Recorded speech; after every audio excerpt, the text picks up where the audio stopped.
Hey guys, how we doing? It is a beautiful Wednesday, right before dinner time. I wanted to record something to kind of let you guys know what's going on. We're here in the backyard here today. Pool's behind us. We won't be using that for quite some time. But we're out here in suburbia and kind of reminiscing about the weekend that just was. Of course, Motorsports. What a great show. One of my two favorite events of the season. Of course, there's always the part show in the fall, and then of course this one. And this one was special because we hadn't been there since 2019. So it was great to see everybody. Wasn't able to spend as much time there as I would have liked, but I wanted to thank everybody, first of all, that did spend time with me. It really means the world to me that you guys do this and that you allow me a little peek into your world. And for everybody who wished me well after what happened last week, I really appreciate that too. And I'll give you an update on that towards the end. We're going to talk about some other stuff here first. One of the biggest news items that really came out over the weekend was the indoor show next year at the Exposition Center in Syracuse. Jeremy Corcoran will be doing this Salt City Classic or something like that. Don't quote me exactly on the name, but it's going to be inside the Exposition Center.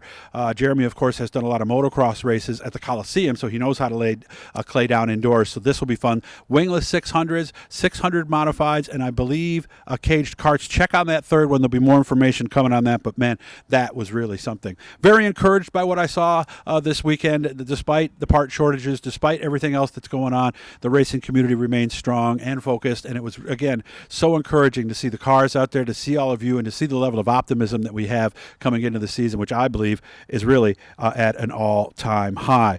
Still have some stuff from Figure Lake Speed World we'll be putting up, and I'm hoping to make a stop on Thursday to add something else, and then I got to wait and see how things go. We'll tell you more about that in a little bit. We're also planning on doing the Rotterdam car show, not this weekend, but next weekend, and if everything goes according to plan here, everything should be good, and I should be out there on Saturday.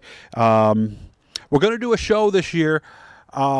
Originally, I was approached by someone actually a few years ago, and then again last fall, maybe December, somewhere around then. And this is somebody who's incredibly technically savvy, who was talking about doing some racing wrap-up kind of show. I've always wanted to do one, just waiting for the right situation to come along. That person has since disappeared, and it's like a lot of you guys in the racing teams. You know, people approach you and, hey, I want to work on the car, I want to be part of the team, but then when it comes time to actually go, well, you know, they disappear. So that's one of the things we're going to do that should be different. And of course, we're going to be looking for sponsorship help, not just with that, but for also nightly sponsorships at tracks. So that's something maybe some of even you could afford. Again, hit the PayPal. I put it right here.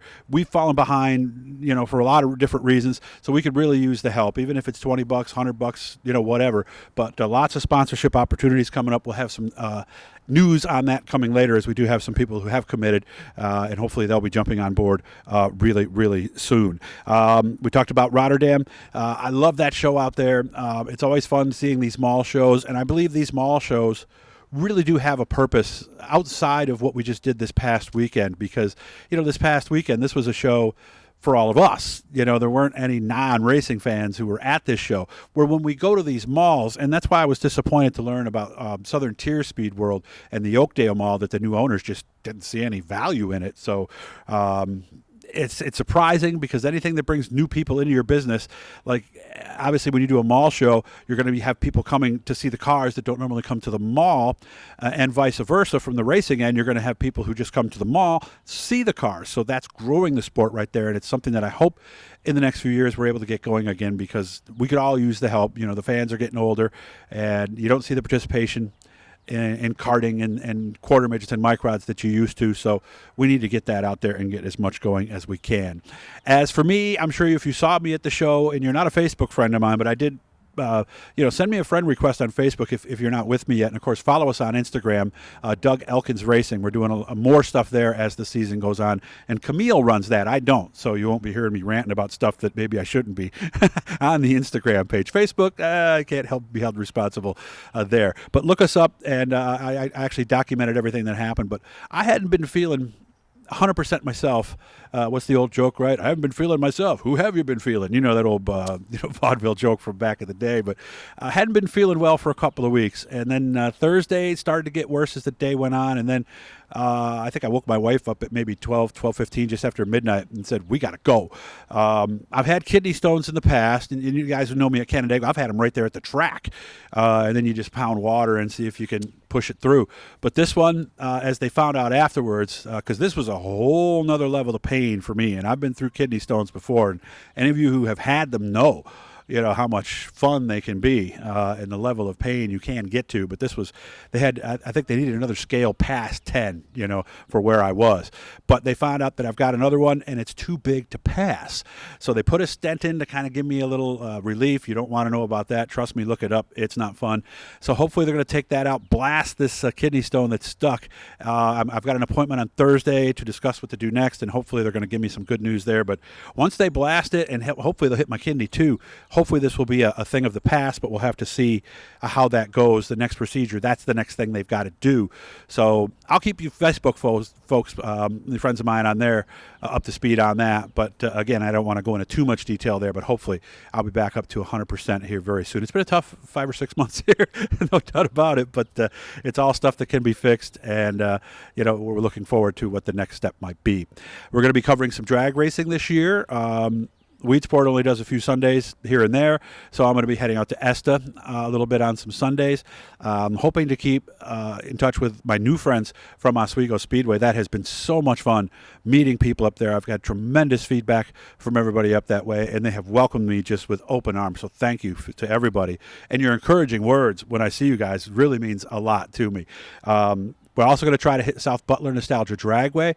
There may be a chance that I may actually get in one of those. It's only a 10th mile, so I'm only going to be going so fast. So I've never done drag racing before. I've been a fan of it since back in Shirley Muldowney and Don Garlitz and Connie Coletta and Grumpy's Toy, Sox and Martin, all that stuff. I think we all had those, well, at least you guys my age, had those Revell model kits we used to put together of funny cars and stuff back in the day. So that will be fun. I may get a chance to do some stuff down at Pine. What is it again? It's Todd Milton's place down there in Tully. They have a road course. A friend of mine wants me to put in a car, not an actual full-blown, but something where I could go there and take some laps. So that's why I have a new suit and everything else. Big thanks to Ronnie Davis III for having me out to his shop. That's amazing what I learned as he put that 358 modified together. Hopefully it'll make me a lot better at my job this year too. If you've got ideas, send me a message here underneath here on the YouTube page. Doug@DougsDirtDiary.com is still the email, and of course you can also message me on Facebook if you have some ideas. If I haven't been out to the shop, if you want to help and keep us going, because we're only going to be able to be as strong as the support that we get this year, so we're going to be leaning on some of you guys. Again, beautiful day here today. I want to thank Camille again for running the camera and for hanging out with me all weekend long. Hopefully you'll be seeing her at more races this year as the kids are finally getting older. You guys really take care of yourself. Hit that blue E down there in the corner. That'll let you know every time we're doing something cool. But man, I'm feeling a little better today and hope to be feeling even better down the road. Thanks again for watching, and thanks for all your support.